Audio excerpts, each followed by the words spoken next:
സാന്ത്വനത്തിന്റെ നാളത്തെ എപ്പിസോഡിന്റെ ഒരു പ്രൊമോ റിവ്യൂയിലേക്ക് എല്ലാവർക്കും സ്വാഗതം.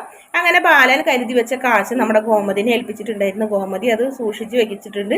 പക്ഷെ നമ്മുടെ ആര്യൻ ആ പൈസ എടുത്തിട്ടുണ്ട് ആകാശിന്റെ കല്യാണം അടിച്ചു പൊളിച്ച് ആഘോഷിച്ചിട്ടുള്ളത്. ആ പൈസ തിരിച്ചു വെക്കാനോ മറ്റുള്ള കാര്യങ്ങളോ അവർ ചിന്തിച്ചില്ല.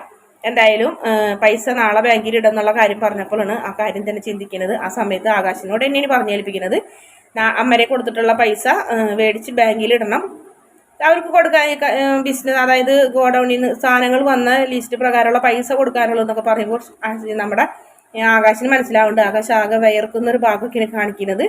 അതിനുശേഷം പിന്നെ സംഭവിക്കുന്നത് എന്താണെന്ന് വെച്ചിട്ടുണ്ടെങ്കിൽ, ബാലൻ ഒരു ദിവസത്തെ യാത്രയുണ്ട്. ഒരേ ഒരു ദിവസത്തെ യാത്ര ബസ് സ്റ്റോപ്പിലേക്ക് കൊണ്ടാക്കി കൊടുക്കാനൊക്കെ പോകുന്നത് ആനന്ദാണ്. എല്ലാവരും സന്തോഷത്തോടെ യാത്രയാക്കുന്നുണ്ട്. പക്ഷെ ബാലന് അവിടെ പോകാൻ പറ്റില്ല. ബാലൻ അങ്ങനെ തിരിച്ചു വരും.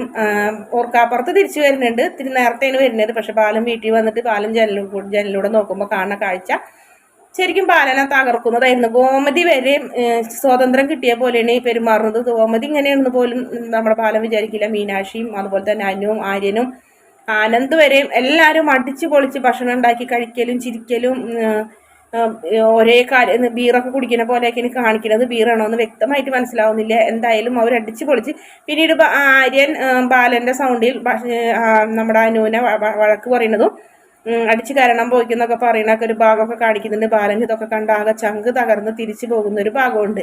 അതിനുശേഷമാണ് പൈസയുടെ കാര്യമൊക്കെ അവിടെ പ്രശ്നമാവുന്നത്. എന്തായാലും ദേവമംഗലത്ത് പൈസ അന്വേഷിക്കുമ്പോൾ പൈസ കാണില്ല. പിന്നീട് എന്തായാലും ആര്യം നോണ പറയാത്തത് കൊണ്ട് ആര്യം സത്യം പറയുന്നുണ്ട്.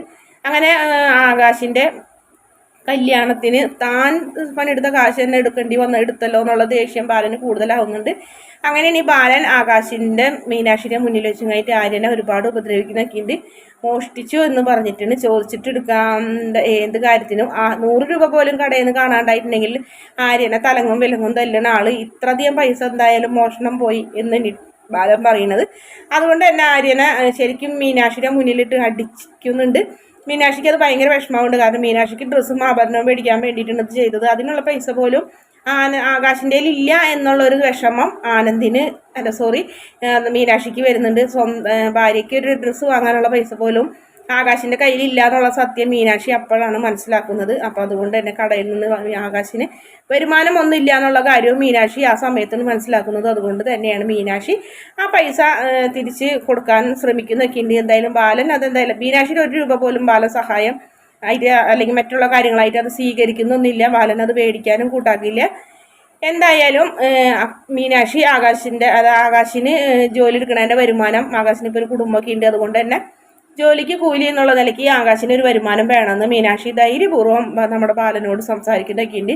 ബാലൻ അത് കേട്ട് ആകെ ഞെട്ടി നിൽക്കുന്നുണ്ട്. ഗോമതിയും ചോദിക്കുന്നുണ്ട്, നീ ഇങ്ങനെയൊക്കെ ചോദിക്കാറായെന്ന് വെച്ചപ്പോൾ വേണം, ഓരോരുത്തരുടെ ആവശ്യത്തിന് ഓരോരുത്തർ കാശ് വേണ്ടേ, ഒരു 100 രൂപ പോലും കാണാണ്ടായി അച്ഛൻ ആര്യൻ അടിക്കുന്നത് കണ്ടില്ലേ.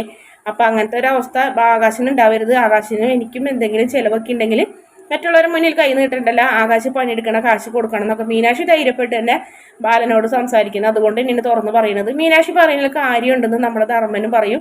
എല്ലാവർക്കും ജോലി ചെയ്യുന്നതിന് കൂലി കൊടുക്കണം മടിയാന്നൊക്കെ പറഞ്ഞ് അങ്ങനെ ബാലന് മനസ്സിലാവുന്നുണ്ട്. ശരിക്കും ദേവമംഗലം രണ്ടായി പിരിയണ പോലെ ആവുന്നുണ്ടെന്നറിയാം. മീനാക്ഷി ആണെങ്കിൽ ഓരോന്നിനും ബാലനെ പേടിക്കാതെ അപ്പം തന്നെ മറുപടിയൊക്കെ പറഞ്ഞ് ബാലൻ ഓരോ കാര്യങ്ങൾക്ക് തിരുത്താനൊക്കെ നോക്കുന്നുണ്ട്. ബാലൻ രാവിലെ എഴുന്നേറ്റിട്ടുള്ള പത്രം വായനൊക്കെ നമ്മുടെ മീനാക്ഷി മാറ്റിയെടുക്കാൻ ശ്രമിക്കുന്നുണ്ട്. കാരണം ബാലൻ എടുക്കണേക്കാൾ മുന്നേ ആ പത്രമൊക്കെ മീനാക്ഷി തന്നെ വന്ന് എടുത്ത് വായിക്കാനൊക്കെ ശ്രമിക്കുന്നുണ്ട് ബാലന്. അതുകൊണ്ട് തന്നെ ബാലന് മീനാക്ഷിയോട് വെറുപ്പ് കൂടി വരുന്നൊക്കെ ഭാഗങ്ങളൊക്കെ ഇനി കാണിക്കുന്നത്.